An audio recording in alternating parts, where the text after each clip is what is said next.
আসসালামু আলাইকুম প্রিয় আপু ভাইরা, কেমন আছেন আপনারা সবাই? আশা করি আল্লাহর রহমতে ভালোই আছেন।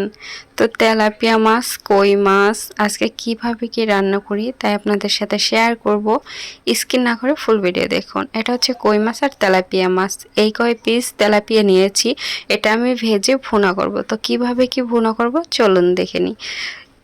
স্কিপ না করে যদি ফুল ভিডিও দেখে একটি গঠনমূলক কমেন্ট করেন আপুরা ভাইয়েরা, অবশ্যই আমি খুশি হব। আসলে আমার ভিডিওটা একদমই ডাউন হয়ে গেছে, সব কিছু আর কি লাল হয়ে গেছে, এর জন্য আর কি আপনাদেরকে বারবার বলতেছি। তো প্লিজ এমন করবেন না, টেনে দেখবেন না, একটু কষ্ট করে না দেখলে হচ্ছে ফোনে একটু ছেড়ে রেখে দেবেন, তাইলেও হচ্ছে হবে। তো মাছটা আমি ভেজে নিচ্ছি, এটা ভেজে ভুনো করব। আর তেলাপিয়া মাছ আমার কাছে খুব ভালো লাগে, কারণ বেশি কাটা নেই, তো এই জন্য আমার কাছে ভালো লাগে। তা আপনাদের কাছে কেমন লাগে অবশ্যই কমেন্টে আপনাদের মতামত জানাবেন। আর হচ্ছে তাজা তাজা মাছ খেতে কিন্তু খুবই ভালো লাগে, আর ফ্রিজে রেখে দিলে ওই মাছটার কিন্তু স্বাদ কমে যায়। তো তাজা তাজা মাছটা নিয়ে এসেছে, আমি কেটে এখনই কিন্তু রান্না করতেছি তেলাপিয়া মাছ আর কই মাছ। আজকে স্বাদ দেখবো যে কিভাবে। তো এটা কিন্তু তাজা তাজা, স্বাদ অবশ্যই ভালো লাগবে। আর ফ্রিজে যদি 2-3 দিন রেখে দিই তারপরে যদি ওইটা রান্না করি, ওটা কিন্তু স্বাদ খুবই কম লাগবে আর ভালো লাগে না ওই তরকারিটা আমার কাছে। আর এই যে তাওয়াটা দেখেছেন, এই তাওয়াটা কিন্তু অনেক দিন হয়েছে, কারণ এই তাওয়াটায় যদি আমি তেল দিয়ে রেখে দিই না, অনেক মাছ আর কি লেগে পড়ে না, সুন্দর হয়, ভালো হয় আর কি, উল্টে যায়।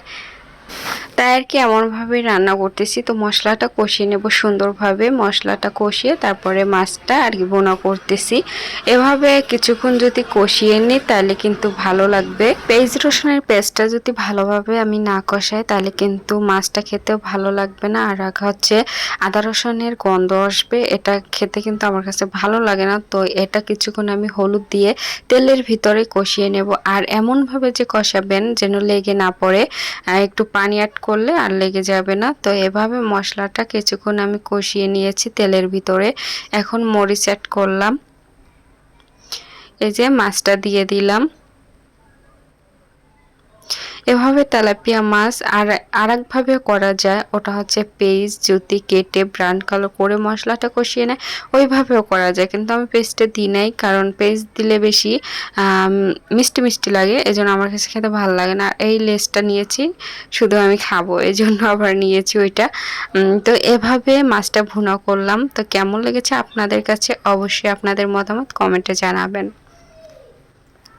এই যে হয়ে গেছে তেলাপিয়া মাছটা, দেখেন অনেক সুন্দর কিন্তু লোভনীয় হয়েছে, কি বলেন বন্ধুরা? অনেক ভালো লাগে আমার কাছে তেলাপিয়া মাছ। নতুন হয়ে থাকলে পেজটি ফলো করে পাশে থাকবেন, ইউটিউব হয়ে থাকলে চ্যানেলটি সাবস্ক্রাইব করে যাবেন।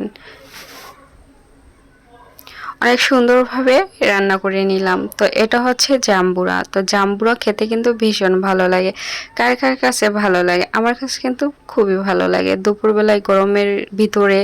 আর এটা হচ্ছে কই মাছ।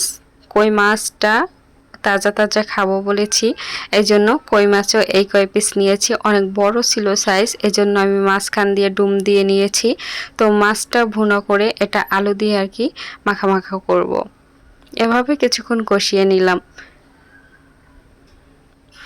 ভালোবাসা দিয়ে যদি ভালোবাসা নিয়ে যান, অবশ্যই আপনাদের পরিবারে আমি চলে যাব। অবশ্যই পেজটি ফলো করে যাবেন, দেখবেন আপনাদের পরিবারে আমি চলে গেছি।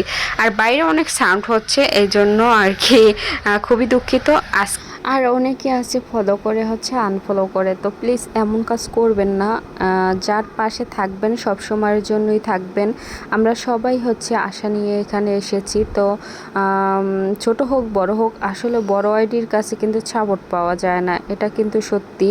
আর ছোট ছোট আইডির যদি ভালোবাসা দিয়ে ওদের ভালোবাসা পাওয়া যায়, তো যাকেই করি বড় আইডি ছোট আইডি, তারপরও ফলো করে আনফলো করবেন না প্লিজ, এটা কিন্তু খুবই খারাপ, জঘন্য একটি কাজ। তো এভাবে করবেন না, এতে আপনাদের ক্ষতি হবে। তো কেমন হয়েছে আজকে রান্নাবান্না অবশ্যই জানাবেন। তো সবাই ভালো থাকবেন, সুস্থ থাকবেন, আমার জন্য দোয়া করবেন, আমি আপনাদের জন্য দোয়া করি। সবাই ভালো থাকেন, সুস্থ থাকেন, আল্লাহ হাফেজ।